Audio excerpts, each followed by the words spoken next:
আবহমান কাল থেকে যে সৃষ্টি স্থিতি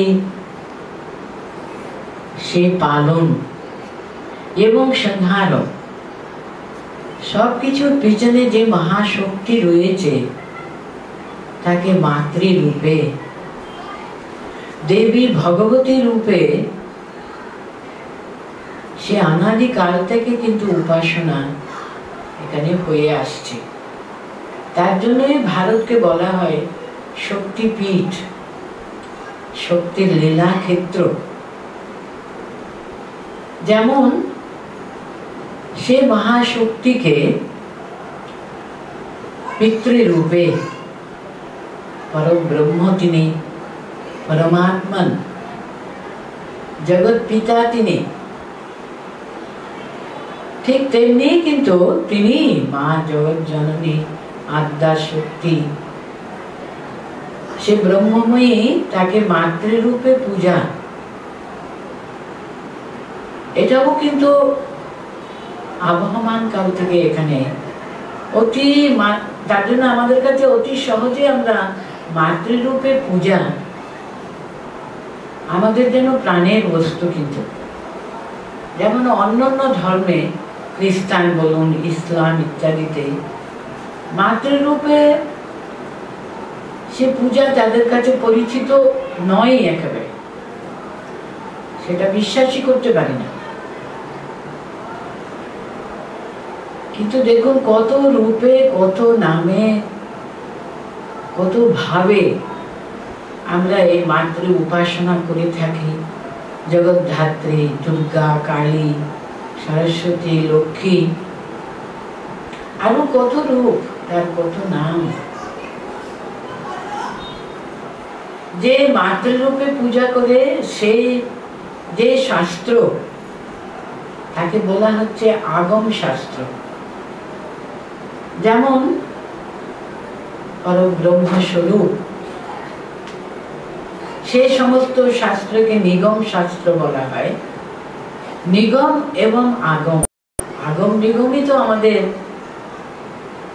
সমস্ত কিছু আমাদের দর্শনের মূলে রয়েছে। যেমন আগম শাস্ত্র মানে বেদ, বেদান্ত, উপনিষদ ইত্যাদি না, নিগম শাস্ত্র মানে, আগম শাস্ত্র মানে সে অগুন্তি তন্ত্রশাস্ত্র রয়েছে। নিগম শাস্ত্রের সার সর্বস্ব রয়েছে শ্রীমদ্ ভগবদ গীতায়। ঠিক তেমনি আগম শাস্ত্রেরও সার সর্বস্ব রয়েছে কিন্তু সে সপ্তশতী চণ্ডীতে। কিন্তু যেমন সেখানে ভগবান পরব্রহ্ম স্বয়ং তিনি শ্রীকৃষ্ণ রূপে আমাদের কাছে কথা দিয়েছেন, यदा यदा हि धर्मस्य ग्लानिर्भवति अभ्युत्थानम् अधर्मस्य तदात्मानं सृजाम्यहम्। যখনই ধর্মের গ্লানি উপস্থিত হয় আমি নিজে আসব, নিজে এসে সেই গ্লানি দূর করব, আবার ধর্ম প্রতিষ্ঠা করব। কারণ ভারত হলো ধর্মভূমি, ধর্ম হলো এর প্রাণ কেন্দ্র। ঠিক তেমনি কিন্তু আগম শাস্ত্রের যে সার সর্বস্ব, সপ্তশতীতেও কিন্তু মা আমাদের কাছে কথা দিয়েছেন, ইত্যম যদা যদা ভাদা ধানভোক্তা ভবিষ্যতি তদা তদা হি অবতীর্যাহং করিষ্যামি অরিসংশয়ম। দেখুন যে সেখানে যেমন ভগবান স্বয়ং আমাদের কাছে কথা দিচ্ছেন, আমি আসবো কিন্তু ধর্ম সংস্থাপনের জন্য। দেখুন মাও কিন্তু ঠিক তেমনি কথা দিচ্ছেন আমাদের কাছে। যখনই ধর্মের গ্লানি উপস্থিত হয়, আসুরিক শক্তির প্রভাবে মানুষের অন্তর্নিহিত দেবত্ব, দৈবী সম্পদ, তার দৈবী স্বরূপ নষ্ট হয়ে গিয়ে আবার যখন আসুরিক সম্পদেরই প্রাচুর্য এসে যায়, মানুষ ভুলে যায় তার স্বরূপ। আসুরিক শক্তির দ্বারা কিন্তু সম্পূর্ণভাবে আচ্ছন্ন যদি হয়ে যায়, আমি আসবো इत्थं यदा यदा बाधा दानवोत्ता भविष्यति तदा तदा हि अवतीर्याहं करिष्यामि अरिसंशयम्। আমি সেই সমস্ত সত্তাকে দৈবী সত্তাকে বিনষ্ট করবার জন্য আসুরিক শক্তির যে প্রবল প্রতাপ সেটা বিনাশ করব আমি। ঠিক তেমনি দেখুন, যখনই ভগবান নেমে আসেন ধর্ম সংস্থাপনের জন্য, যুগ ধর্ম প্রতিষ্ঠা করবার জন্য যখনই ভগবান নেমে এসছেন, যেমন এসেছিলেন ভগবান শ্রী রামচন্দ্র রূপে, ভগবান শ্রীকৃষ্ণচন্দ্র রূপে, ভগবান বুদ্ধ রূপে, চৈতন্য রূপে, আরো কত রূপে তিনি এসেছেন। আমরা মনে করি দশাবতার মাত্র, তা কিন্তু নয়। ভাগবত কিন্তু বলে অবতারাহি অসংখ্যাঃ হরেঃ। কারণ গীতায় কি ভগবান বলছেন আমি 10 বারই আসছি, তা তো বলছেন না। তিনি বলছেন যদা যদা হি ধর্মস্য গ্লানির্, যখনই ধর্মের গ্লানি উপস্থিত হয় আমি আসব। মানুষ যখনই তার দৈবী সম্পদকে হারিয়ে ফেলে, সে বিপদগ্রস্ত হয়ে পথ হারা, পথ খুঁজে পাচ্ছে না, তার সত্তাকে সে হারিয়ে ফেলেছে, কারণ আসুরিক শক্তিতে আচ্ছন্ন হয়ে পড়েছে, তখনই কিন্তু ভগবান বলছেন আমি নেমে আসবো, তাদের উদ্ধার করব।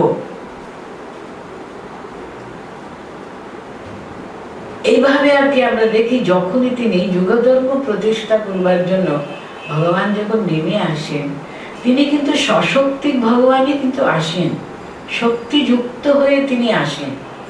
তাহলে কি আমরা আশা করতে পারি সে নিরাকার নির্গুণ পরব্রহ্ম, সে বেদ উপনিষদের পরব্রহ্ম তিনি আবার জগতের সুবিধা অসুবিধা, ধর্ম সংরক্ষণ বলুন, যাই কাজ, সেসব নিয়ে তার মাথা ঘামানোর কোনো প্রয়োজন আছে বলুন? তিনি ব্রহ্মস্বরূপে প্রতিষ্ঠিত হয়ে রয়েছেন। তাকে নেমে আসতে গেলে কিন্তু সেই শক্তিকে তিনি অবলম্বন করে নেমে আসবেন। আমাদের ভগবান শঙ্করাচার্য তার আনন্দ লহরীতে বলছেন, তিনি শিবশক্ত্যা ইয়া যুক্ত যদি ভবতি শক্তঃ প্রভবিতুম। যদি শিব শক্তি যুক্ত হয়ে যদি নেমে আসেন, তখনই কিন্তু তিনি শক্তঃ প্রভবিত, মানে ধর্ম সংরক্ষণের জন্য যা সব কাজকর্ম তখনই তিনি করতে পারেন। তা না হলে তিনি নাকি একেবারে সবস্বরূপ হয়ে পড়ে থাকবেন। তার জন্য দেখবেন যুগধর্ম প্রতিষ্ঠা করতে যখনই ভগবান নেমে আসেন, সশক্তি ভাবে আসেন। হয়তো অন্যান্য অবতারে আমরা দেখতে পাই না শক্তি এত বেশি ক্রিয়াশীল ছিলেন, আমরা জানি না। কারণ দেখুন শ্রী রামচন্দ্রের ইতিহাসটা আমরা কতটুকু ঠিক ভাবে লিপিবদ্ধ করে রেখেছি, আমরা কতটুকুই বা জানি। কতদিন পরে সে বাল্মীকি রচনা করলেন, কতদিন পরে ভগবান শ্রীকৃষ্ণের কথা রচিত হয়েছে। যেমন ভগবান শ্রী রামকৃষ্ণের কথা, উনি ঐতিহাসিক পুরুষ। মাস্টারমশায়ের ডায়েরি দেখলে আমাদের একেবারে মনে হয় ভগবানের নিজের মুখের কথা আমরা শুনতে পাচ্ছি। এটা অসম্ভব হতো যদি মাস্টারমশাই যদি না লিখে রাখতেন, তাই না? এইভাবে একেবারে ডাইরেক্ট কথা। গীতায় আমরা শ্রী ভগবান ওয়াচ ঠিকই, তবুও আমরা ব্যাস মুখে শুনছি, কিন্তু এখানে যেমন মাস্টারমশাই যেমনটি শুনেছেন, সে দিন তারিখ সবকিছুর বর্ণনা যেমনটি বলেছেন তাই তিনি লিপিবদ্ধ করেছেন। সেরকম তো ওই সমস্ত যুগ দেবতাদের কথা আমরা জানি না। তা না হলে আমরা তো ভালো করে জানি না মা সীতা দেবী কিভাবে সেই যুগধর্ম সংরক্ষণে কত তিনি ক্রিয়াশীল ছিলেন আমরা জানি না। যেমন ভাবে আমরা মা শারদার কথা জানতে পারি। আমাদের মহাভাগ্য আমরা এই যুগাবতার ভগবান শ্রী রামকৃষ্ণ, মা শারদা, স্বামীজির এত কাছে এসেছি, এত কাছে এসেছি। একবার স্বামী ব্রহ্মানন্দ মহারাজ বলেছেন, উনি বলছেন আমাদের কত ভাগ্য, হ্যাঁ কতই বা 150 বছর বড় যুগ মা চলে গেছেন। তারপরে দেখুন ঠাকুর মা স্বামীজি যা বিশাল বড় একটা আধ্যাত্মিক শক্তির যে একটা প্রবাহ, the stream of spiritual, একেবারে একটা বিরাট বড় প্রবাহ তিনি যে আমাদের জন্য যখন অবতার আসেন না, তখন একটা বিরাট বড় আধ্যাত্মিক শক্তির প্রবাহ কিন্তু তিনি নামিয়ে দিয়ে যান। সে মোমেন্টও আজকেও কিন্তু এত প্রবল বেগে চলেছে। কিন্তু আমরা সামান্য একটু এগুলি, মহারাজ বলছেন তোমরা সামান্য একটু প্রয়াস করো, একটু কিছু করলে দেখবে তোমরা তরতর করে এগুবে। কারণ সে আমরা এত কাছে আছি কিনা, সে মোমেন্টও এত প্রবল শক্তিতে এখন চলেছে। আমরা মহাভাগ্যবান সেদিক থেকে। একজন যুগাবতারের মুখের কথা আমরা পেয়েছি। আর যুগাবতারের ছবি যেমনটি ছিলেন, বলুন তো আমরা কি জানি রামচন্দ্র ঠিক ঠিক ওই রকমই ছিলেন? আমরা জানি না। কিন্তু সে বর্ণনা দেখে, কবির বর্ণনা দেখে যে শিল্পী সে রামচন্দ্রের ছবি এঁকেছেন, তাই আমরা মনে করি এইরকমই ছিলেন তিনি। আজানু বাহু ইত্যাদি ইত্যাদি যে সমস্ত বর্ণনা। এইভাবে আমরা যে একটা অবতার কেমন ছিলেন সাক্ষাৎ ভাবে আমরা দেখতে পাই। আমাদের কত ভাগ্য বলুন। মা কি রূপে তিনি এসেছিলেন বাইরে থেকে এতটুকু বোঝা যায় না। কিন্তু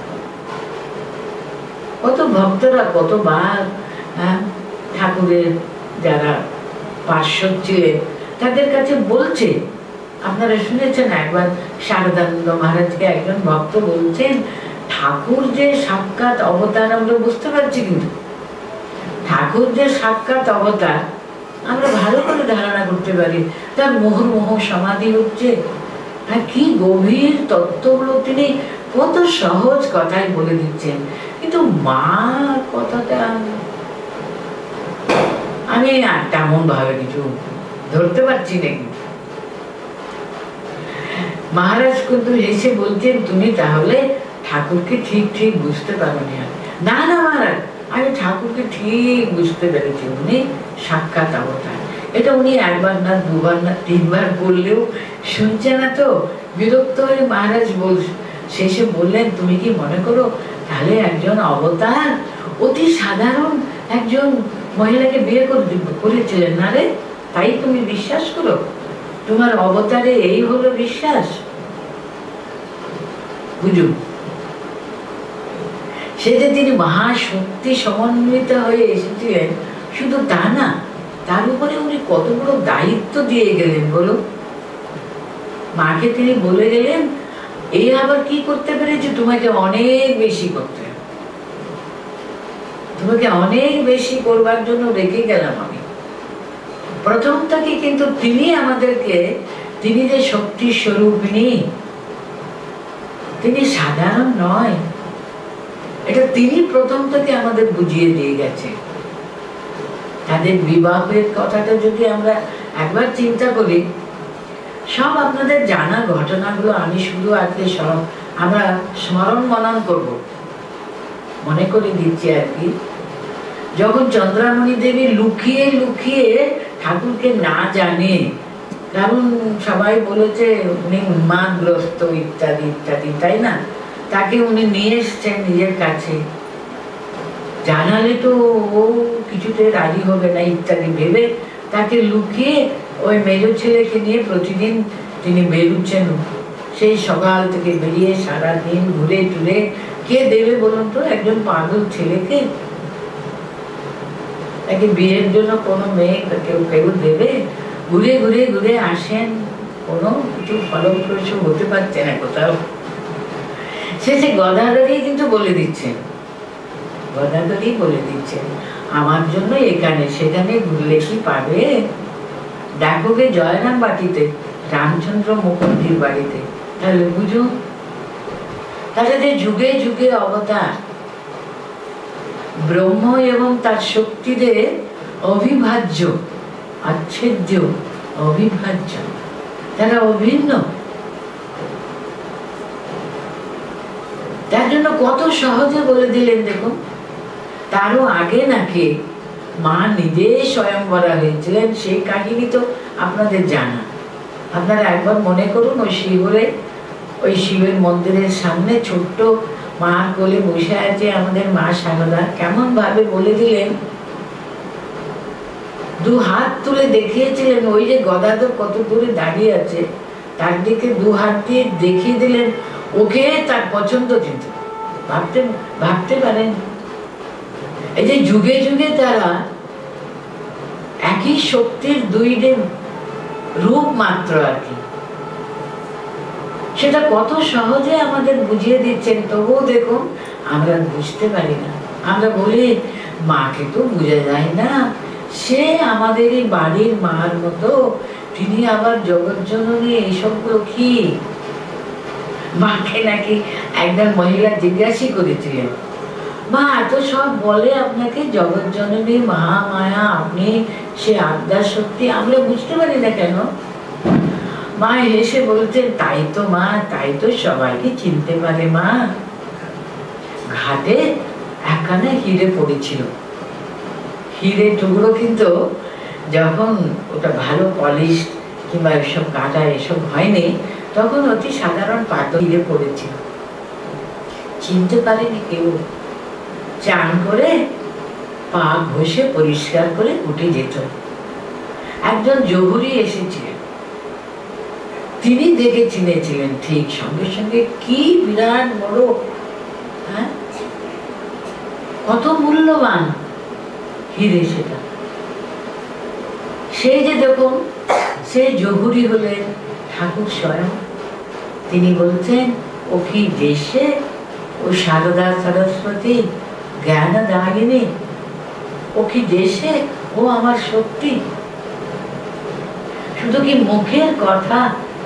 তিনি আপনারা সকলে জানেন, সে পরায়ণী কালী পূজা দিন, হ্যাঁ, সে অন্তরালে কেউ তো জানতে পারেনি। নিজের ঘরে তিনি, মাও কিন্তু জানতে না, মা কিছুই জানতে না। তাকে বলা হয়েছিল রাত্রে নাকি ওনার ঘরে কি পূজা হবে, পূজা দেখবার জন্য তাকে বলাও হয়েছিল, ইচ্ছা হলে এসো, তুমি এসো, পূজা হবে কিছু। উনি গিয়েছিলেন, বসেছিলেন, দেখছিলেন। যখন এই যে গৃহদেব বাইরে তার দেবতা পূজা, অন্যান্য গ্রহ নবগ্রহ পূজা ইত্যাদি ইত্যাদি আনুষঙ্গিক সমস্ত পূজা শেষ করে যখন পূজার পিড়িতে মাকে বসবার জন্য আহ্বান করলেন, ওই মা তো আপত্তি করেনি, বললেন এসব কি পাগলামি হচ্ছে, বলেননি। কিন্তু উনি ডাকলেন, তিনি গিয়ে বসলেন। আর সেই যুগাবতার, অবতার ও বরিষ্ঠ তিনি ভগবান শ্রীরামকৃষ্ণ স্বয়ং সারা রাত পূজা করলেন ষোড়শ উপচারে। শুধু কি তাই, তার সমস্ত এত এত বছরের সমস্ত সাধনা তার চরণে সমর্পণ করে, জপমালা শুধু তার চরণে রেখে তিনি সাষ্টাঙ্গ প্রণিপাত করেন। সর্বমঙ্গল মঙ্গলে শিবে সর্বার্থ সাধিকে ইত্যাদি ইত্যাদি বলে তিনি তার সমস্ত তপস্যা, ধন সম্পদ তার চরণে দিলেন, সমর্পণ করে দিলেন। কিন্তু কি অবলীলা ক্রমে এই নারী সবকিছু গ্রহণ করলো, আপনারা একবার ভাবুন। স্বামীজি বলছেন, ঠাকুরের মতো একজন সাধকের হাতে পূজা নেওয়া কি চারটিখানি কথা? মানে কত বড় শক্তির আধার না হলে মা এইভাবে পূজা গ্রহণ করতে পারতেন? সারা রাত পূজার পরে যখন ভোর হয়ে গেছে, ওর মন্দিরের পূজা শেষ হয়ে গেছে, যখন লোক আসতে আরম্ভ করেছে তখন পূজা শেষ, তো মা চলে যাচ্ছেন, কিন্তু তার ঘরে উঠে চলে যাচ্ছেন। যাবার আগে শুধু মনে হয়েছিল, যখন তখন শরীর বোধ হয়েছে, মনে হয়েছিল তিনি সাষ্টাঙ্গ প্রণিপাত হলেন, আমি যে তার নমস্কার করে নিব, তার প্রতি নমস্কার জানালাম না আমি। তিনি মনে মনে সেই নমস্কার জানিয়ে তিনি ঘরে চলে গেলেন। তারপর দিন থেকে আমরা কি দেখি, সে যে বধূ, সে এক হাত ঘোমটা দেওয়া বধূ, সেই পতি সেবা করছেন, উপরে শাশুড়ির সেবা, প্রাণের একেবারে টান দিয়ে শাশুড়ির সেবা কেমন করেছেন, ভক্ত সেবা তাই করে গেছেন। ওই আগের দিন রাত্রি যে কত বড় মহা সম্পদের তিনি অধিকারিণী হলেন, তার কোনো বহিঃপ্রকাশ ভেবে দেখুন, তাহলে কত বড় শক্তির অধিকারিণী তিনি ছিলেন। কোনো বাইরে প্রকাশ ছিল না, তো বরঞ্চ ঠাকুরের একটু আধ্যাত্মিক ভাবে একটু কিছু উদ্দীপনা হলে তিনি বাস সমাধিস্থ হয়ে যেতেন। মার কি সমাধি হতো না? বাইরে কোনো প্রকাশ ছিল বলুন? সেটা কন্ট্রোল করা, সেটা চেপে রাখা, অন্তরে অন্তর্হিত করে রাখা, সেটা কি কম শক্তির প্রকাশ? মাকে বলছেন ঠাকুর এমনি করে, ও আমার শক্তি। স্বয়ং মা কালী, যেমন সে শ্রী ঠাকুরের ভিতরে কালীর দেশে প্রতিমূর্তি আমরা দেখতে পাই। ঠাকুর নিজ মুখে বলতেন তার একটা শিষ্যকে, এই যে মন্দিরে মা আর নহবতের এক, কিন্তু মা এক, কিন্তু মনে রাখবে এক এক। ঠাকুর নিজে চিনিয়ে দিচ্ছেন। হৃদয়কে বলছেন, দেখো তুমি আমাকে একে দেখিয়ে বলছেন, তুচ্ছ তাচ্ছিল্য করে কথা বলিস তুমি, কিন্তু মনে রেখো, কিন্তু ওকে ওটা করলে তোমার ভালো হবে না। কিন্তু সে যদি ফোঁস করলে কিন্তু তোমাকে ব্রহ্মা বিষ্ণু মহেশ্বর রক্ষা করতে পারবে। ঠাকুর সাবধান করে দিচ্ছেন, একে তুমি যা ইচ্ছা বলতে পারো, ওকে কিন্তু ওরকম করিস নেই, মহাবিপদ। কিন্তু তিনি কত ভাবে বুঝিয়েছেন, কিন্তু আমরা কতটুকু তখন গ্রহণ করতে পেরেছি বলুন? যখন ছোট মেয়ে, যখন ঠাকুর আসতেন দক্ষিণেশ্বর থেকে, যদি কামারপুকুরে এসেছেন খবর শুনলে, তারা কিন্তু মাকে নিয়ে যেতেন। ছোট মেয়ে তো, ঠাকুরের কথা শুনতে শুনতে কত কত মহিলারা, গ্রামের মহিলারা ঠাকুরকে দেখা মাত্র যেন সবাই ঠাকুরকে ঘিরে কত কাহিনী ঠাকুরের মুখে শুনত, একেবারে একটা আনন্দের হাট বসে যেত। ঠাকুর যেখানে থাকতেন সেখানে তো একটা আনন্দের হাট বসে যেত, তাই না? কিন্তু ছোট মেয়ে ঘুমিয়ে পড়তো, কিন্তু এত কথা শুনতে শুনতে শুনতে কখন ঘুমিয়ে পড়তো। অন্যরা নাকি খুব দুঃখ করে বলতো, আহা এত ভালো কথা কিন্তু শোনা হলো না গো। তাকে ওরা আবার ঘুম থেকে তুলতে গেলে ঠাকুর নাকি বলতো, না গো না, ওকে তুলো না, ও কি সাধে ঘুমোচ্ছে। এসব কথা শুনলে ও একেবারে চলে যাবে, ছোঁচার দৌড় মারবে। এসব কথার যে যথার্থ মানে তাৎপর্য আমরা তখন কি ধারণা করতে পেরেছিলাম বলুন? মা ছিলেন এত বড় শক্তির স্বরূপিণী মা, অথচ বাইরে তার কোনো প্রকাশ ছিল না, কিন্তু কোনো প্রকাশ ছিল না। তিনি যে সাক্ষাৎ জগদ্ধাত্রী, তিনি সাক্ষাৎ মা কালী স্বয়ং। শিবুদা কিন্তু কালকে আমি যখন এখানে এসেছিলাম দেখেছিলাম, সে শিবুদারদের সঙ্গে তার কথা হয়েছিল। খুব বুদ্ধিমান ছেলে, তখন অল্প বয়স কিন্তু শিবুদার, আপনারা সকলে জানেন সে কথা, কেমন মার কাছ থেকে 3 সত্য করে নিয়েছিল, ঠিক তো? মা বলছেন লোকে বলে কালী। উনি বলছেন ঠিক তো, শুধু কি সেদিন না, আরো একদিন যাচাই করে নিয়েছিল। কি চালাক, কি বুদ্ধিমান ছেলে দেখুন। আরেকদিন এসেছে, সেদিন সমস্ত ও মার কাছে যাবে, কারণ মা তো কলকাতা চলে যাবেন, তার জন্য মার কাছে চলে এসছে। মা জিজ্ঞেস করলেন তুমি এত তাড়াতাড়ি, মানে একেবারে দুপুরবেলা চলে গেছে, কি ব্যাপার? ওখানে ঠাকুর সেবা আছে, রঘুবীর আছেন। না মা, আমি সব কিছু শেষ করে দিয়ে এসছি। মানে দুপুরবেলার শীতল দেওয়া হয়ে গেছে, সন্ধ্যাবেলার আরতি, সব মা আমি শেষ টেষ করে বন্ধ টন্ধ করে স্বয়ং দিয়ে চলে এসছি। মা খুব রাগ করছেন, ও কি রে, এ কেমন সেবা হচ্ছে, এটা তো ঠিক নয়। না, আমি একটা কথা শুনতে এসেছি, কিন্তু তুমি আমাকে সে কথা দাও, আমার ভার কি তুমি নিয়েছো তো? আমার কি হবে গো? এমন ভাবে মার পা ধরে একেবারে কান্না জুড়িয়ে দিল আমাদের এই বুদ্ধিমান ছেলে। না, তার আন্তরিকতা দেখে মা বললেন তোমার আবার কি ভয় বাবা? ঠাকুরের কত সেবা করছিস না তুই, কিসের ভয় তোমার? তুমি আমার ভার নিয়েছো নাকি সেটা বলো না মা আগে। তুমি আমার ভার নিয়েছো তো? সেদিন যে বললে সেটা সত্যি তো? এখনো সংশয় কিন্তু যায়নি। সেদিন যে হ্যাঁ বলেছিলে সেটা ঠিক তো, সেটা জানতে এসছি, কিন্তু তুই বললে আমি চলে যাব। মা শেষে বললেন 3 সপ্ত করিয়ে নিল, ঠিক তো? ঠিক তো? মা বললেন হ্যাঁ ঠিক। আরো কত কত ভক্তরা, কিন্তু ভক্তদের কাছে তিনি ধরা দিয়েছেন, দেননি তা তো নয়, বলেননি তা তো নয়। কতবার ওই যে নলিনী দিদি কিংবা মাকু কিংবা অন্যরা, সুরবালা, রাধুর মা সুরবালা তো পাগল ছিল, আর পাগল, কতবার সে নাকি এত মাকে গালাগালি দিত, এত যন্ত্রণা দিয়েছে। একদিন নাকি মা দুঃখ করে বলছেন দেখো, যুগ যুগ ধরে কত ঋষি মুনিরা কত তপস্যা করে ওরা আমায় পায়নি, আর তোরা এত সহজে পেয়েও তোরা হারালি।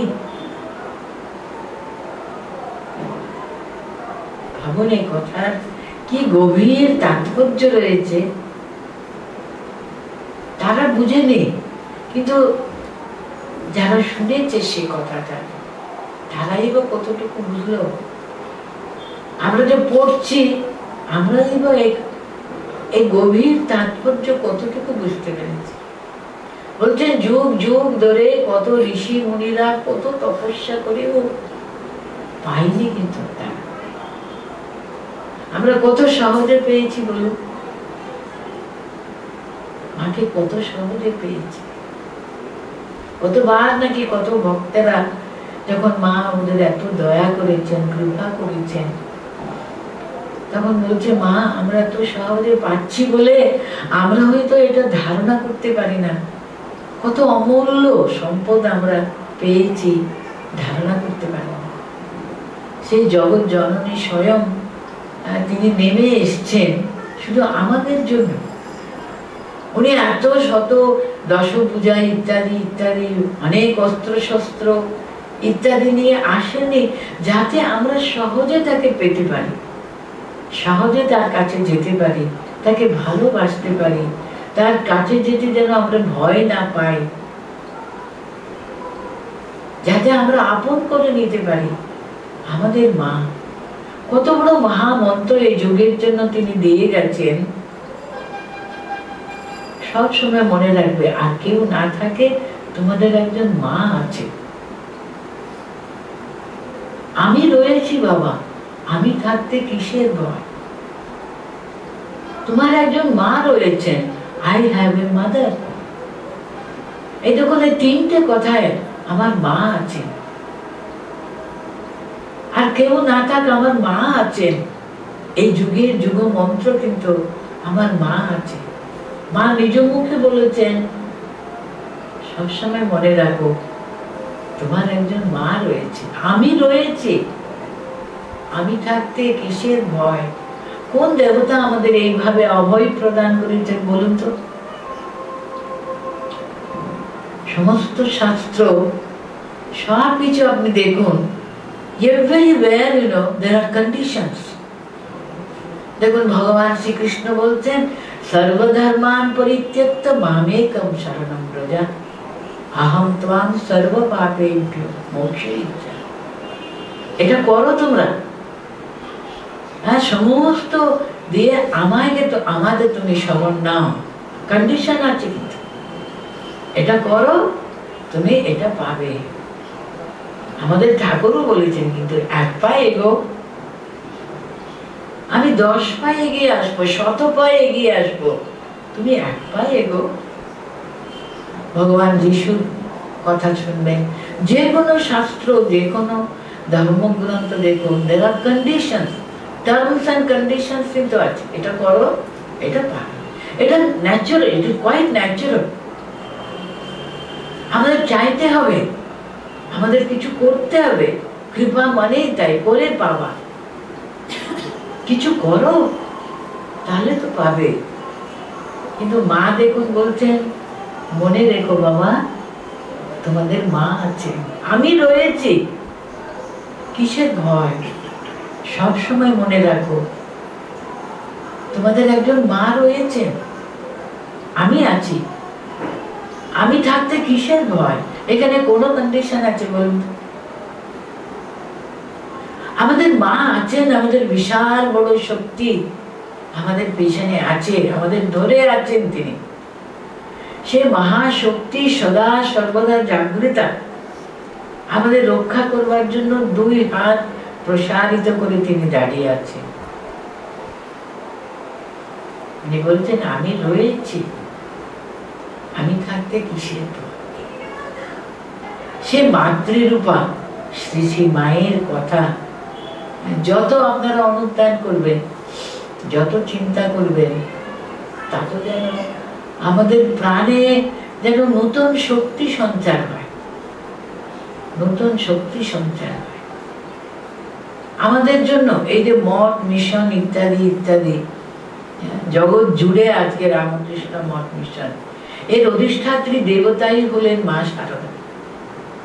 ঠাকুরের কথা আমি সেই ফলাহারণী কালী পূজার কথা বললাম না, সেদিনই তিনি এই যে মঠ, যে মিশন, যে সংঘ যেটা তিনি প্রতিষ্ঠা করবেন, তার যে অধিষ্ঠাত্রী দেবী রূপে, শক্তি স্বরূপিণী রূপে ঠাকুরই প্রতিষ্ঠা করে গেলেন। শুধু প্রতিষ্ঠা করে গেলেন, বলে গেলেন মাকে আমি এই আবার কি করতে পেরেছে, তোমাকে অনেক বেশি করতে পেরেছে। সে বেশিটা মা কিন্তু শুধু এই মাত্র স্নেহ দিয়ে করেছিলেন, কিন্তু মা নিজ মুখে কিন্তু এতটুকু সে সবকিছু নিজের জন্য নিতে না, বলতেন ঠাকুর আমাকে রেখে দিয়ে গেছেন জগতে সেই মাতৃভাবটা প্রকাশ করবার জন্য। ঠাকুরের সকলের প্রতি মাতৃভাব ছিল কিনা সেটা প্রকাশ করবার জন্যই আমাকে রেখে গেছে, নিজের কোনো কিছু নিচ্ছে না। বলতেন ঠাকুর সকলের প্রতি ঠাকুরের এই মাতৃভাব ছিল। ঠাকুর আর মা অভিন্ন, কিন্তু একই শক্তির 2 প্রকাশ মাত্র। ঠাকুর আমাদের সকলকে কিন্তু সন্তান রূপে সকলের প্রতি তার ভালোবাসা ছিল। ভগিনী নিবেদিতা দেখুন, একটা বিদেশিনী মেয়ে, তিনি বলছেন ঠাকুরের ভালোবাসা একটা পাত্রে ধরে রাখবেন তো, তিনি আমাদের জন্য রেখে দিয়ে যাবেন তো। ওই মাকে ওই অমৃত ভাণ্ড তিনি তার ভিতরে ঢেলে রেখে দিয়ে গেছে সকলের প্রতি। উনি বলতে পেরেছিলেন আমি সতেরু মা, আমি অসতেরু মা। হ্যাঁ বাবা, সকলে আমার সন্তান। মাকে জিজ্ঞেস করা হচ্ছে, দেখুন অতি সাধারণ, কিন্তু মা এমন বাইরে প্রকাশ করতেন যেন উনি কিছুই জানে না।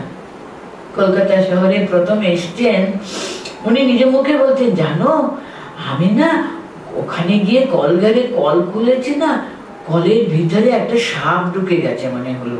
সবাইকে দেখে দেখে বলছেন, ও এসো এসো, তো দেখো কলের ভিতরে, মানে এত উনি যেন দেখাচ্ছেন উনি একেবারে অজ্ঞান, কিচ্ছু জানে না। সে যে গ্রাম্য মহিলা, তিনি কোনো কিছু জানে না। সেই মহিলা কিন্তু যখন ওই মহিলাই উত্তর দিচ্ছেন, তুমি কি সকলের মা? হ্যাঁ। সকলের, এই তো জীবজন্তুদেরও? হ্যাঁ। আমি বিশ্ব ব্রহ্মাণ্ডের, আমি মা, সকলে আমার সন্তান। আমি একাই, কিন্তু আপনারা সপ্তশতী চণ্ডীতে দেখবেন শুম্ভ বেচারি ভীষণ রেগে গেছেন, কারণ তার পক্ষে কেউ নেই। যুদ্ধ করতে ওনার বিশাল বড় সৈন্য নিয়ে এসেছিলেন, মা কিন্তু একা ছিলেন। অথচ সবাইকে শেষ করে দিয়েছেন মা, উনি এখন একা হয়ে গেছেন। যখন উনি রক্তবীজ ইত্যাদি ইত্যাদিকে শেষ করলেন না, তখন তার বিভিন্ন রূপের বহিঃপ্রকাশ ঘটেছিল। তার জন্য শুম্ভ দেখছেন অনেক অনেক শক্তি স্বরূপ আর বিচরণ করছে রণাঙ্গনে, আর তার পক্ষে তো কেউ নেই, সবাই শেষ। ভীষণ রাগ করবারই তো কথা, রেগে গেছেন। আর মাকে বলছেন, তুমি মিথ্যা কথা বলেছ, তুমি বলেছিলে তুমি একা, এখন দেখছি কত কত লোক, হ্যাঁ, কত ভাড়াটে লোককে নিয়ে বেশ বেশ গর্ব করছো না, তুমি আমাদের সৈন্য সবাইকে সংহার করিতে বলো, এত গর্ব করবার কিছুই নেই তোমার। তখন মা হেসে বলছেন, আমি আবার অনেক অনেক লোক কোথায় গো, এই দেখো আমারই এরা সবাই, আমারই অন্তরের শক্তি বিভিন্ন ভাবে তুমি দেখতে পাচ্ছ, সব আমি। কিন্তু সত্যি সত্যি কিছু ভিতরে উনি দেখছেন, অল্পক্ষণের ভিতরে সব শক্তিরা ওর ভিতরে, সবাই যেন ভিতরে এক একজন করে প্রবেশ করে নিল। উনি একাই দাঁড়িয়ে আছেন, এবার এসো, আমি একাই আছি, তুমি যুদ্ধ করো আমার সঙ্গে। এই বাহম জগৎতত্র, হ্যাঁ, এখানে আমি একাই, অন্য কাম আমাপরা, আর কে আছে জগতে, আমি একাই। আপনি মাকে দেখুন, আমি একাই, কিন্তু তিনি একাই কিন্তু সমস্ত জগৎ জুড়ে সকলের মা, সকলেই আমার সন্তান বলে দিচ্ছেন। আমজাদ যেমন, শরৎ যেমন আমার সন্তান, এই আমজাদও কিন্তু আমারই সন্তান। তাই তো বটে, জগৎ ব্রহ্মাণ্ডের তিনি তো মা, তিনি তো জগৎ জননী, সকলে তো তারই সন্তান। একজন মদ্যপ, আপনারা জানেন পদ্মলোচন, সে একেবারে মদমত্ত হয়ে গান করছে জানলার কাছে, উঠো গো মা করুণাময়ী, করুণাময়ী। কিন্তু ঘরে দরজা বন্ধ করে শরৎ মহারাজ কিন্তু সকলকে বারণ করেছেন, কোনো সাড়া যেন কেউ দেবে না। ও যা ইচ্ছা রাস্তায় মধ্যে করতে থাকে, মা ঘুম ভেঙে যাবে, মাকে বড্ড জ্বালায় ও। কিন্তু মা নিজে জানলা খুলে দাঁড়ালেন, কি করবে? তিনি যে গান করতেন, মাকে যে ডাকছেন, হোক না মধ্য হোক, তারই তো সন্তান, তাকে তো ডাকছে, তো তিনি না সাড়া দিয়ে থাকতে পারেন বলতো? আগে শুধু ওই জানলার কটকরিগুলো শুধু খুললেন, কিন্তু তিনি এমন আরতি, তার সুরে এমন ভাবে গান করতেন, পুরো জানলা খুলে তিনি দাঁড়ালেন। হ্যাঁ, কি খুশি, মা তুমি আমার কথা শুনেছো, মা আমার কথা মনে পড়েছে। সে রাস্তায় ধুলোয় ও সাষ্টাঙ্গ প্রণাম করছে, কি করুণাময়ী ভাবুন। আমি সতেরো মা, আমি অসতেরো মা, আমি কি করে সন্তানকে বলবো আমার কাছে এসো না? কে বলছে ও বড় অসৎ ছেলে, ওকে আপনি কাছে আসতে দেবে না? সে কি গো, আমি যে মা, আমি তো সেই কথা বলতে পারবো না। কাকে উনি বলবেন আমার কাছে এসো না? সবই তো তারই, সবই আমারই। সে এমন ভাবে ঠাট্টা করছে আমাদের মাখু আর ও এরা, হ্যাঁ, 36 জাতের এটুকু যাচ্ছে গো বলে এমন ভাবে উপহাস্য করছে। মা বলছেন 34টা কোথায় গো, সবই তো আমারই, সবই তো আমার সন্তান। 36 জাত কোথায়? তিনি যে জগৎ জননী, জগৎ জুড়ে তো তারই তো সন্তান। এমন ভাবে যে আসতো তাকে তিনি তার মাতৃ স্নেহে এমন আপ্লুত করে রাখতেন তিনি। হ্যাঁ, আমার সন্তান, আমার সন্তান রসাতলে যাবে, কারুর ব্রহ্মাণ্ডে কারুর শক্তি নেই আমার ছেলেকে, আমার সন্তানকে রসাতলে ফেলবে।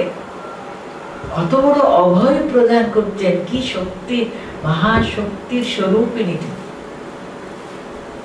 সেই শক্তির আধারা তিনি, আধার স্বরূপা তিনি। সেই শ্রী শ্রী মা আজকে এখানে বসে আছেন বলে আমার মনে হলো তাকে আমরা একটু স্মরণ মনন করবো। তারই সন্তান, তারই পূজা কিন্তু মা কালীর রূপে হয়েছে, তারই পূজা দুর্গা রূপে। আপনারা দুর্গা পূজার সময় তাকেই তো করলেন, তারই বিভিন্ন রূপা।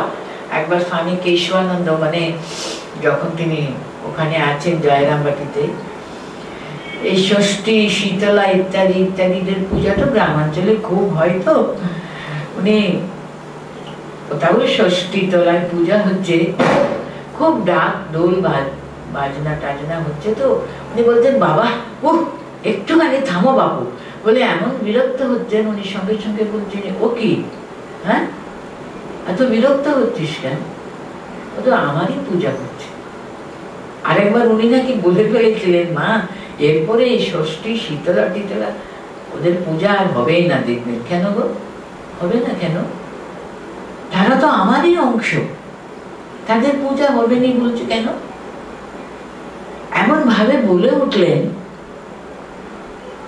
তখন তো মানুষ না বিশ্বাস করে, তখন মার মুখে এমন একটা ভাব নাকি সে ভাবা যায় না, এমন একটা দৈবী সত্তা। আমরা আমাদের ভারতী প্রাণা মাতাদের মুখে শুনেছিলাম, মানে মা ওদের সঙ্গে এমন সাধারণ মায়েরই মতো থাকতেন। উনি বলতেন আমরা কোনোদিনও, কিন্তু একদিনের কথা ওনার, একদিন আমরা খুবই করছি, কোনোদিনও আপনি অনুভব করেনি উনি সাক্ষাৎ জগৎ জননী।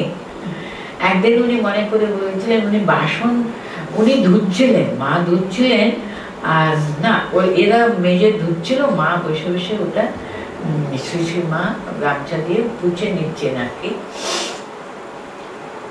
উনি ভারতী প্রাণা দিয়ে একটা বাসন নিয়ে গেছেন ওর হাতে দেবার জন্য, কিন্তু হঠাৎ উনি দেখছেন মা যেন সমস্ত ঘর জুড়ে যেন আকাশ পাতাল যেন এক হয়ে গেছে, একটা বিশাল। উনি বাসনটা হাতে নিয়ে চুপটি করে দাঁড়িয়ে আছেন, কি একটা মহান একটা বিরাট বড় যেন একটা ভূমার একটা উপস্থিতি যেন। তখন কিছুক্ষণ যেন ভারতী প্রাণা মাতাজি বলছেন আমি কিছু বুঝতে পারিনি। হঠাৎ আবার দেখছি মা আমাকে বলছেন কি হলো, বাসনটা দে। আবার যেন সেই, কিন্তু এক মুহূর্তের জন্য যেন সব যেন বিশ্ব ব্রহ্মাণ্ড জুড়ে যেন শুধু মা, ওই একটাই সত্তা যেন সমস্ত জগৎ জুড়ে যেন বিরাজ করতে মনে হয়েছে। এরকম যারা কাছে থেকে মাকে যারা দেখেছেন তারা কতবার এটা অনুভব করেছে।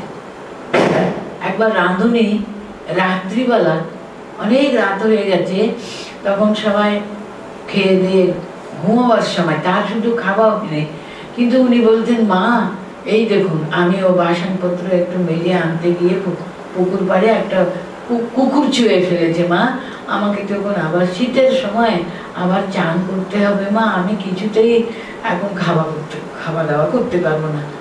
মা বলছেন এই শীতের রাত্রে কোথায় তুমি আবার পুকুরে গিয়ে ডুব দিতে যাবে মা, কিচ্ছু হবে না, হাত পা ভালো করে ধুয়ে নে, কাপড় ছেড়ে পরিষ্কার কাপড় পরে নাও, আর কিছু দরকার নেই।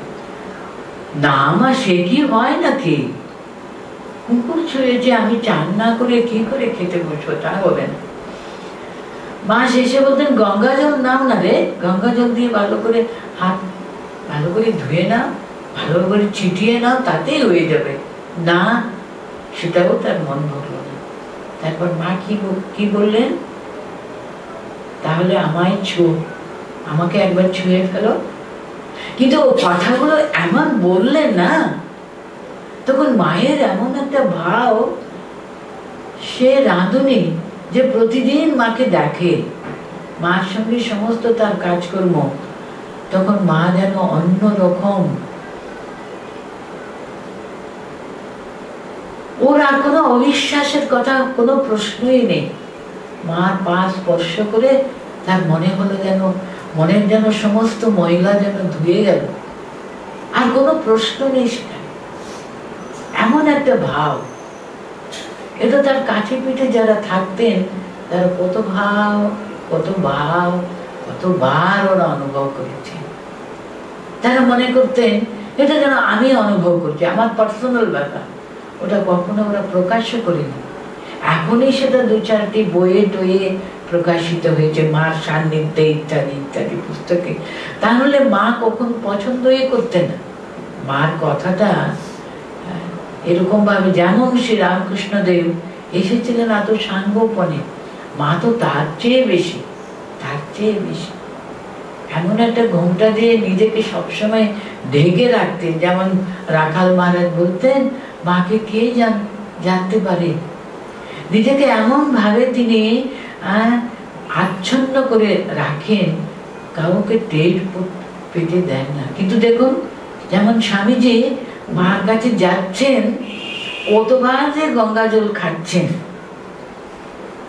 বেলুড় মঠ থেকে উদ্বোধনে যাওয়াটা তখন সবসময় ওরা একেবারে নৌকো করে চলে যেত, ওই পারে গিয়ে উদ্বোধনে যেতেন। তারা রাস্তায় তুরিয়ানন্দ মহারাজ আর স্বামীজি যাচ্ছেন মার সঙ্গে দেখা করবেন।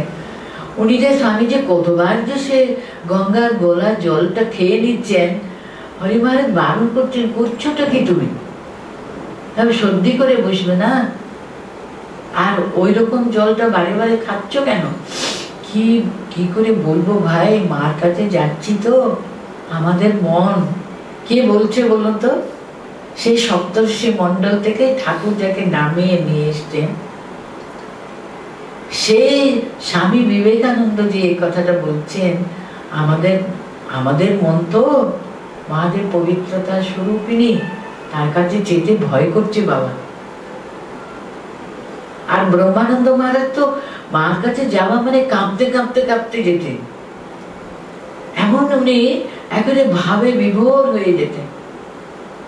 সে কাঁপতে কাঁপতে গিয়ে সাষ্টাঙ্গ প্রণাম করে ওই রকমে উঠে কখনো পিছুতে না, আস্তে আস্তে আস্তে ওই সামনে দিয়ে এগিয়ে চলে যেতেন। এরা সবাই কিন্তু যোগী কিনা, তারা চিনেছিলেন সেই মহাশক্তিকে, তারা চিনেছিলেন বলে তারা তার কাছে গেলে সে শক্তির যে স্পর্শ তারা অনুভব করতেন। আমরা কতটুকু চিনি তাকে, কতটুকুই বা ভালোবাসি অন্তর থেকে, যদি তিনি যদি না ধরা দেন, আমাদের কি কোনো সাধ্য আছে মাকে আমরা চিনতে পারবো, ধরতে পারবো, বুঝতে পারবো? শুধু মার চরণে প্রণাম জানিয়ে তার কাছে আমরা প্রার্থনা জানাবো, শুধু তুমি দয়া করে আমাদের যে অজ্ঞান চোখ যেন উন্মিলিত করতে তিনি যদি কৃপা করেন, তাহলে আমরা চিনতে পারবো, তাহলে আমরা বুঝতে পারবো। দেখুন, বাইরে থেকে কত বিদেশিনী মহিলারা আসছে উদ্বোধনে। একবার মহারাজ আমাদেরকে বলছিলেন, ইটালি থেকে একটা দম্পতি, ছোট মেয়ে ওদের, ওই মেয়েকে নিয়ে তারা আসতেন। কতবার ওরা ভারতে এসছেন, কি একটা ভারতের প্রতি, বিশেষ করে ওই স্ত্রী, তিনি খুব নাকি 2 বছর 3 বছরে ওদের টাকা খুব একটা, তারা বিরাট ধনী নয়, ওরা 2-3 বছরে টাকা সংগ্রহ করে ওদের কি একবার ভারতে ঘুরে যাবে, তার জন্য তারা টাকা সংগ্রহ করে রাখতো, একবার আসবে বলে। এত ওরা একটা আকর্ষণ ভারতের জন্য নাকি অনুভব করতেন। সে মহিলা অনেক জায়গা, অনেক তীর্থস্থান ঘুরে গেছে। এবার তারা কলকাতায় এসেছেন, বেলুড় মঠে কিছুদিন ছিলেন। সেই ওখানকারই একজন মহারাজ তাকে উদ্বোধনে নিয়ে এসছেন। উদ্বোধনে যখন এসছেন উনি আর কতটুকু জানেন মাকে, ঠাকুরকে। সেবার কার রেকমেন্ডেশনে তারা বেলুড় মঠে থাকবার সুযোগ পেয়েছে 2-3 দিনের জন্য, তারা এসেছেন উদ্বোধনে। উনি মার ঘরে ঢুকে মাকে দেখে উনি একেবারে ভিতরের আনন্দে বিভোর হয়ে ফুঁপিয়ে ফুঁপিয়ে কাঁদছেন। মনে হচ্ছে যেন তার খুব দুঃখ হয়েছে, কিন্তু তার এত আনন্দ হয়েছে মাকে উনি দেখে যেন মনে হলো এর আকর্ষণে তিনি বারে বারে, ইনি কোথায় এখন, ইনি কোথায়, বারে বারে উঠে উনি চোখ মুছতে মুছতে বলতেন ইনি কোথায়, তার সঙ্গে একটু দেখা করতে চাই আমি। তখন মহারাজ বলতেন মা ইনি তো শরীরে আর নেই, উনি তো 1920 সালে তার শরীর চলে গেছে ইত্যাদি বোঝাচ্ছে। না না, উনি এখানে আছেন, আমি তো অনুভব করি, ওর জন্য তো আমরা বারে বারে বারে আমরা ভারতে এসেছি। এবার আমি বুঝেছি উনি কিন্তু আমাকে করুণা করলেন আজকে, ওনার জন্য তো আমি এতদিন ধরে আসছি। এবার বুঝেছি আমি কেন ভারতে বারে বারে আসতে চাইছিলাম, ওনার জন্য বলে এমন উনি ভাবে বিভোর হয়ে মার ঘরে চুপটি করে 1 ঘন্টার উপরে চুপচাপ বসেছিলেন। আনন্দে যেন তার হৃদয় ভরে গেছে, একেবারে মনে হচ্ছে যেন খুব তিনি কাঁদছেন। উনি বলছেন না, আমার এতদিনের আকাঙ্ক্ষা মিটে গেছে আজকে মাকে দেখে। ও উনি নেই, কিন্তু আমি যে অনুভব করছি উনি এখানে উপস্থিত আছেন, ওর উপস্থিতি আমি ভিতরে এত বেশি অনুভব করেছি, আমাকে একটু থাকতে দিন বলে উনি ওই ঘরে চুপচাপ করে ঘন্টার উপরে নাকি বসেছিলেন, এত আনন্দ অনুভব করেছেন। দেখুন এখনো বিদেশে নিয়ে ইনি, কিন্তু সে করুণা, মার যে শক্তি, এই মাতৃশক্তির পরিচয়ে তিনি বিভোর হয়ে গেলেন। বারবার বলছেন আমার আশাটা সার্থক হল। আমি এবার বুঝেছি বলে তার বই, তার ছবি, আমি নিজে যখন মার শতবার্ষিকী হলো, আমি যিনি উদ্বোধনে শতবার্ষিকী উৎসবটা যারা অর্গানাইজ করেছিলেন তার মুখে শুনেছিলাম, ওরা মনে করেছে মার শতবার্ষিকী কি এমন কি হবে। উনি যেমন খাওয়াতে ভালোবাসতেন, বড় জোর একটা রামায়ণ গান টানের ব্যবস্থা হবে, কথা ইত্যাদি ইত্যাদি ইত্যাদি।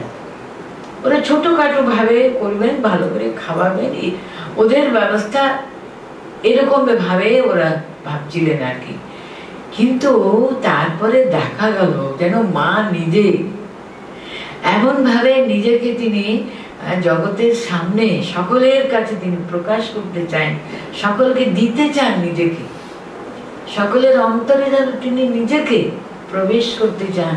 চারিদিকে এত ডিমান্ড, এত এই আসছে, আহ্বান আসছে, আমাদের মায়ের ছবি চাই, মায়ের উপরে বইগুলো চাই, মায়ের সবকিছু চাই, আরো কত বক্তৃতা, কত কি ব্যবস্থা, আপনি যেন হয়ে গেল, আমরা কিচ্ছু করিনি। কিন্তু এত বড় বিরাট বড় মার যে সেন্টিনারি যে হলো, তার যারা কর্তৃপক্ষ তারা বলছে আমরা অতি সাধারণ ভাবে তার ব্যবস্থা করবার আয়োজনা করছি। আমরা কিভাবে যে বিশাল ভাবে আমরা নিজেরা, আপনারা তো নিজের চোখে দেখেছেন 150 ইয়ার্স, সেটা কি শুধু ভারতে, শুধু জগতের সর্বত্র। কিন্তু কবে বিশুদ্ধানন্দ মহারাজ বলেছিলেন এখন সারদা যুগ আরম্ভ হয়েছে, রামকৃষ্ণ যুগ না, এখন সারদা যুগ বলেছিলেন। কবে সে কথাটা স্বামী বিশুদ্ধানন্দ মহারাজ উচ্চারণ করেছিলেন, সারদা যুগ যেন এখনো চলেছে। মা সারদা যেন নিজে নিজে নিজে আরো বিকশিত হতে চাইছেন সবাইয়ের কাছে, সবাইকে তিনি, উনি যে জগতের মা, আমাদের সকলের মা কিনা তিনি, উনি সকলকে বুঝাতে চান আর কিসের ভয়, তোমরা যে মাকে পেয়েছো, আমি এসেছি তোমাদের কাছে। তিনি নিজে সকলকে যেন তাদের হৃদয় দ্বার যেন খুলে দিয়ে সকলের অন্তরে প্রবেশ করতে চাইছেন। আমরা 150 বছরে বিভিন্ন দেশে কিভাবে যে মার যে প্রচার হয়েছিল, সেটা যদি আমরা মনে করলে অবাক হয়ে যায়। মা কিভাবে গ্রামে গঞ্জে সর্বত্র কিন্তু মার যে রথ একটা ম্যাড্রাসে বেরিয়েছিল, আরো অনেক জায়গাতে কিভাবে যে মা নিজে নিজেকে প্রকাশ করেছেন। মা নিজে যেন আমাদের কাছে যেন সকলকে ডেকে বলছেন এসো, তোমাদের একজন মা আছেন, মনে রেখো। আমি আছি, আমি এসেছি তোমাদের কাছে, এবার এসো তোমরা। তিনি যেন দুহাত বাড়িয়ে আমাদের ডাকছেন। আমরা যেন এই ডাকটা সত্যি সত্যি অন্তরে যথার্থভাবে যেন অনুভব করতে পারি। যে কোনো আপনি জগদ্ধাত্রী পূজা করুন, মা কালীর পূজা করুন, যে কোনো মাতৃ পূজা মানেই হলো সেই যে এই যুগ জননী তিনি, এই যুগের জগদ্ধাত্রী তিনি, মহামায়া আদ্যাশক্তি স্বয়ং এত সহজে আমাদের কাছে এসেছে। আমাদের অন্তরে যেন তিনি সেই জ্ঞানটা যেন আরো আরো স্পষ্টতর হয়ে উঠুক। তিনি সকলকে কৃপা করুন, সকলের অন্তরে এই মাতৃভাবে যেন আমরা ভরপুর হয়ে থাকতে পারি। এই যে মাতৃ মন্ত্র তিনি দিয়েছেন, আমার একজন মা আছে, আমার মা আছে। যেমন একটা শিশু, ঠাকুর বলতেন না কথামৃতে আছে, একজন চাকরের শিশু, কিন্তু যিনি বাড়ির মালিক, সেই শিশু যদি ওকে যদি মেরেছে কিংবা ঝগড়া হচ্ছে, ও বলছে মাকে বলে দেবো কিন্তু আমার মা আছে। দেখুন কত বড় শক্তি। শিশু তো জানে না ও মালিকের ছেলে, কিন্তু ও জানে আমার মা আছেন কিনা, মা আমায় রক্ষা করবে, মা আমাকে প্রোটেকশন দেবে, আমার রক্ষণাবেক্ষণা সব মা তো বলছেন আমি রয়েছি। সবসময় মনে রেখো, আর কেউ যদি না থাকে, তোমার একজন মা রয়েছে, আমি আছি বাবা, কিসের ভয়। সে কথা যেন আমরা সর্বদা মনে রাখি। মা সকলকে সর্বাঙ্গীন কল্যাণ করুন। মার শক্তি যে যেন আমরা যথার্থভাবে অন্তরে যেন মার উপস্থিতি অনুভব করতে পারি। মা সকলকে কল্যাণ করুন, সকলকে আশীর্বাদ করুন, সকলের অন্তরে যেন জাগ্রত হন। এই আমার তার চরণে আমার অনন্ত প্রণাম নিবেদন করে প্রার্থনা জানাই।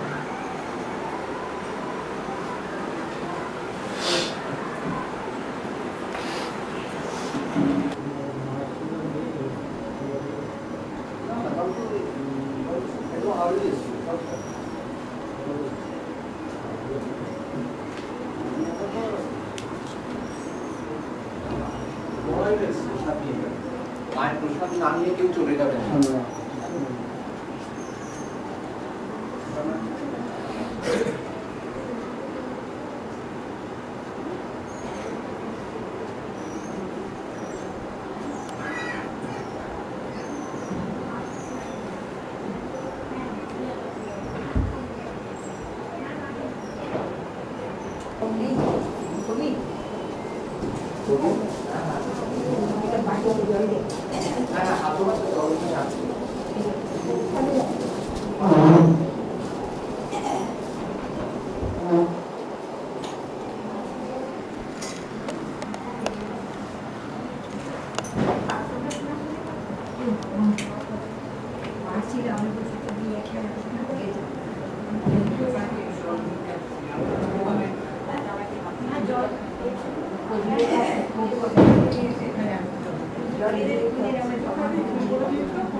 এগুলো নিয়ে যারা আসতে পারো